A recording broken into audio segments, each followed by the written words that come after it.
নমস্কার। রামকৃষ্ণ মঠের আদি কথা। আজকের আলোচ্য বিষয় মঠের জন্য জমি, প্রতিষ্ঠান, প্রশাসন, প্রশিক্ষণ।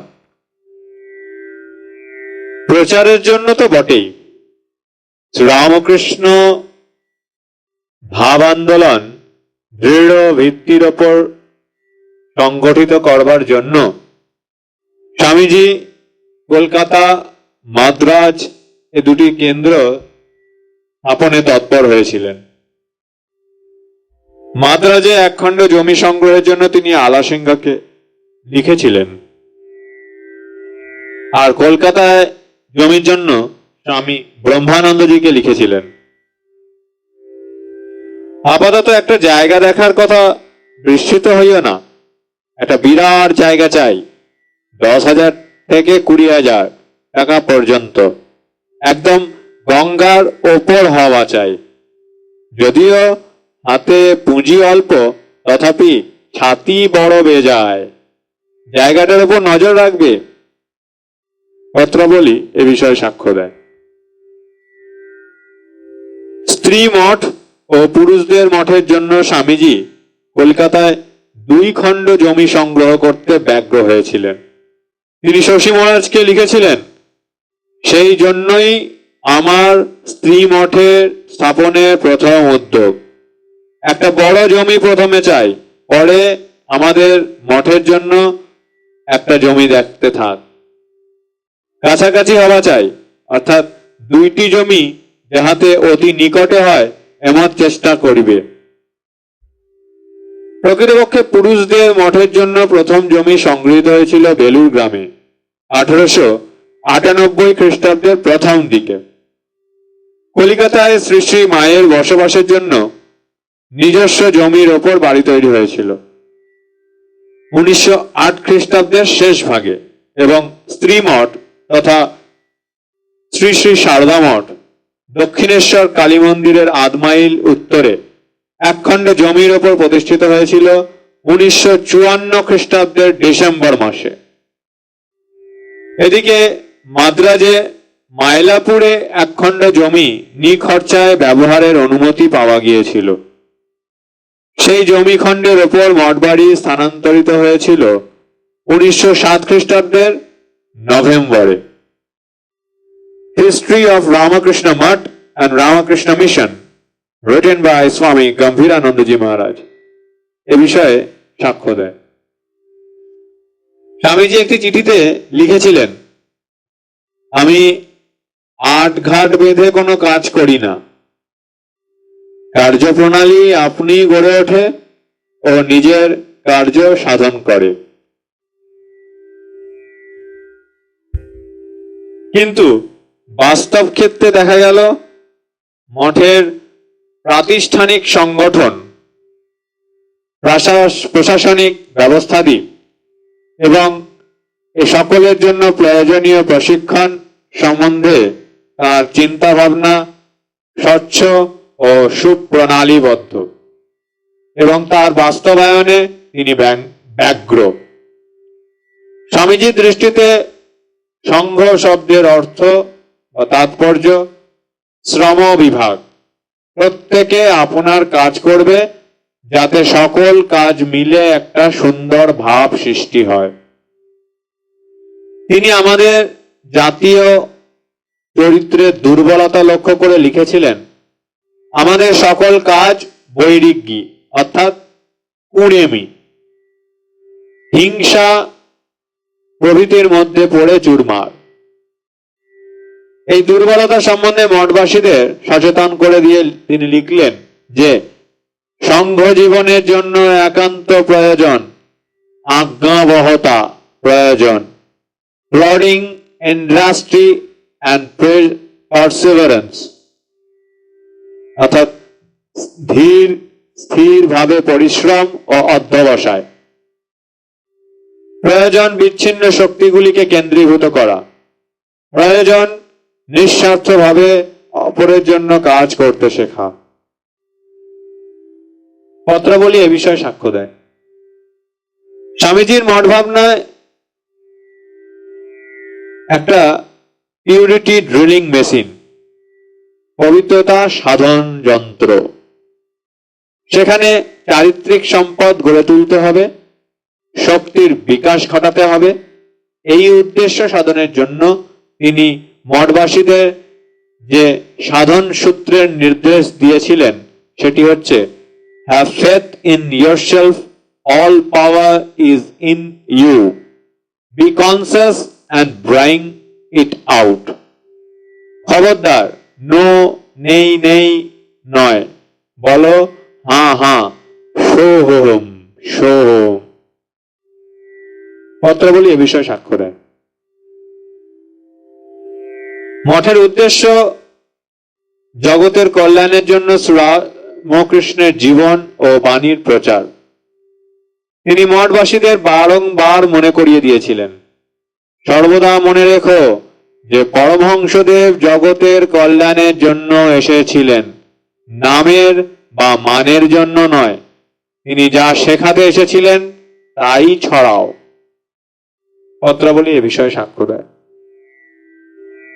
আলোচ্য বিষয়ে স্বামীজি 1895 খ্রিস্টাব্দের লেখা দুখানি চিঠি, বিশেষত তার 27 এপ্রিল 1896 তারিখে লেখা চিঠিখানি মঠ সংগঠনের ইতিহাসে গুরুত্বপূর্ণ দলিল।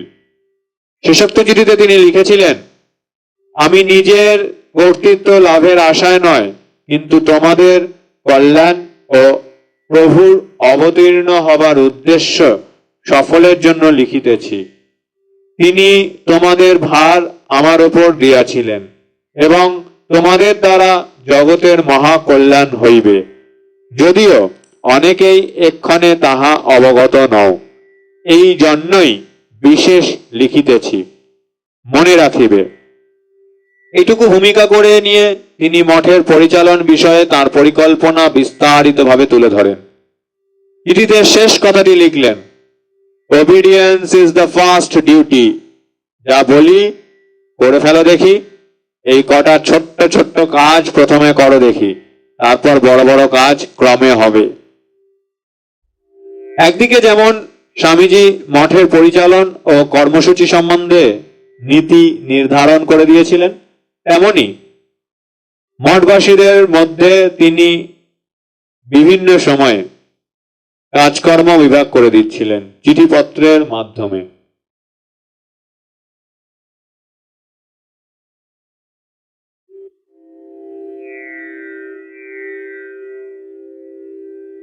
যেমন 25শে সেপ্টেম্বর 1884 তারিখে 94 তারিখে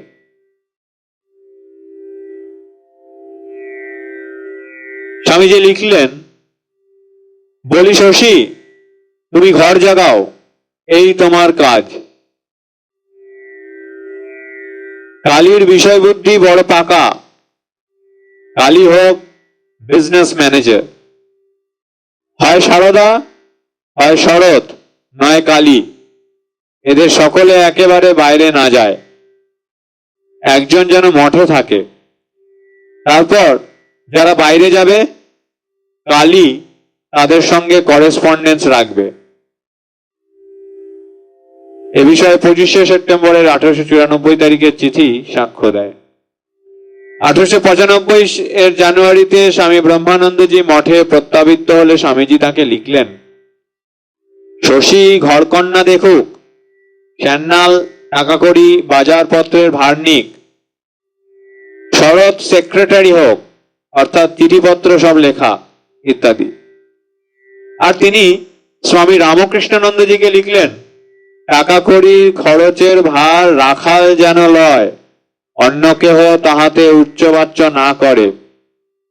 নিরঞ্জন বাড়ি ঘরদোর বিছানা ফিল্টার যাতে দস্তুর মতো ঠিক সাফ থাকে তার ভার লইবে। স্বামীজির আরো একটা নির্দেশ লক্ষ্য করবার মতো। তিনি লিখলেন, মহেন্দ্র বাবুকে শ্রীমকে বলিবে, তিনি আমার কলিকাতার এজেন্ট, তিনি যেন পত্রপাত মিস্টার স্টার্ডিকে এটি চিঠিতে লেখেন যে যা কিছু কলকাতা সম্বন্ধে লেখাপড়া বিজনেস ইত্যাদি আমাদের করিতে হইবে তা তিনি করতে রাজি আছেন। অর্থাৎ মিস্টার স্টার্ডি আমার ইংল্যান্ডের সেক্রেটারি, মহেন্দ্রবাবু কলিকাতার, আর আলাসিঙ্গা মাদ্রাজের, ইত্যাদি। মাদ্রাজে এই খবর পাঠাইবে। সংগঠনের কাজে স্বামীজি গণসংযোগের ওপর বিশেষ গুরুত্ব দিয়েছিলেন। তিনি শশী মহারাজকে নির্দেশ দিয়েছিলেন যে যে সকল লোক আমাদের সহিত ইন্টারেস্টেড তাদের রেগুলারলি চিঠিপত্র লিখবে, ইন্টারেস্ট জাগিয়ে রাখবে। আবার লিখেছেন, সকলের সঙ্গে মিশতে হবে, কাউকে চটাতে হবে না। All powers of good against all the powers of evil, এই হচ্ছে কথা। অপরের সঙ্গে মেলামেশা বিষয়ে তিনি আরো স্পষ্ট করে লিখেন, কাহারও সহিত বিবাদ বিতর্কে আবশ্যক নাই। তোমার যা শিখবার আছে তা শিখাও, অন্যের খবরে আবশ্যক নাই। Give your message, leave others to their own thoughts. Satyameva jayate narnitam, tatha king vivadena। এ বিষয়ে পত্রাবলী সাক্ষ্য দেয়। উপদেশ দিয়েই অবশ্য স্বামীজি ক্ষান্ত হননি। সেসব কতদূর সম্পাদিত হলো বা কাজ করতে গিয়ে কোনো সমস্যা হলো কিনা তার খোঁজ খবর নিয়েছেন। কর্মীর দোষ ত্রুটি দেখতে পেলে তিরস্কারও করেছেন।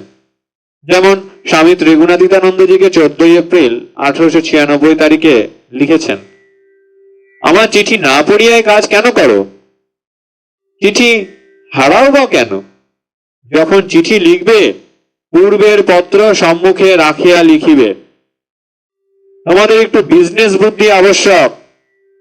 যে সকল কথা আমি জিজ্ঞাসা করি তার উত্তর প্রায়ই পাই না, কেবল আবোল তাবোল।